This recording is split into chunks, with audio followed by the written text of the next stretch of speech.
సమాజంలో ఉన్న రుగ్మతలను రూపుమాపేందుకు సంఘ సంస్కర్త కందుకూరి వీరేశలింగం పంతులు చేసిన కృషిని దేశ ప్రజలు ఎన్నటికీ మరవలేరని ప్రముఖ కవి డాక్టర్ వేదుల శ్రీరామ శర్మ పేర్కొన్నారు. కాకినాడ బోట్ల వాకర్స్ అసోసియేషన్ ఆధ్వర్యంలో కందుకూరి వీరేశలింగం పంతుల జయంతిని ఘనంగా నిర్వహించారు. కార్యక్రమానికి బోట్ల వాకర్స్ అసోసియేషన్ అధ్యక్షులు అడబాల రత్నప్రసాద్ అధ్యక్షత వహించగా ప్రముఖ కవి డాక్టర్ శిరీష ముఖ్య అతిథిగా పాల్గొన్నారు. తొలుత అతిథులు కందుకూరి వీరేశలింగం పంతుల విగ్రహానికి పుష్పాంజలి ఘటించి నివాళులర్పించారు.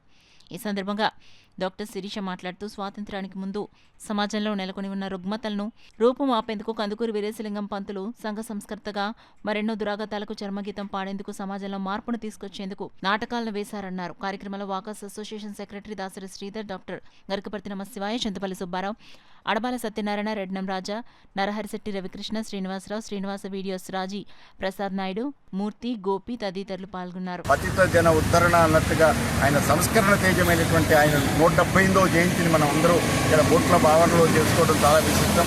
విచ్చేసిన అందరూ కూడా ఆ సమాజ ఉద్ధరణ భావానికి నిలువెత్తు స్ఫూర్తిగా ఉండేటువంటి ఆ కావ్యకర్త, సంఘ సంస్కరణ కార్యకర్త అయిన కందుకూరికి, అలాగే సమాజ సంస్కరణ భావ విస్ఫులింగం వీరేశలింగం అటువంటి నవభావ తరంగం, ఆ సమాజ సంస్కరణ తరంగం ఉత్తుంగ తరంగంగా ఆ శ్రీజన ఉద్ధరణ శీలిగా ఆ దీశాలి కందుకూరికి సహృదయ నివాళులు అర్పిద్దాం. అందరూ కూడా విశిష్టంగా ముందు నాటకరంగ దినోత్సవం కనుక నాటక తేజానికి ఉత్తుంగంగా ఉండడానికి కావాలని, అలాగే కళాతరంగం కూడా ఆయన విశిష్ట కనుక ఆ వివేకవంతుల్లో విద్యతు చూపించినటువంటి ప్రజ్ఞాపాఠవ బహుముఖ ప్రజ్ఞాపాఠవ అటువంటి కందుకూరికి మరొకసారి నివాళులు అర్పిస్తుంది. కార్యక్రమం ఈ రోజున బోట్ క్లబ్ ఆర్గనైజేషన్ అసోసియేషన్ ఆధ్వర్యంలో ఈ కార్యక్రమాన్ని నిర్వహించడంలోనూ రత్నప్రసాద్ గారి ఆధ్వర్యంలో కార్యక్రమం అంతా కూడా ఘనంగా నిర్వహించే గొప్ప అవకాశం ఇదంతా కల్పించినందుకు ధన్యవాదాలు.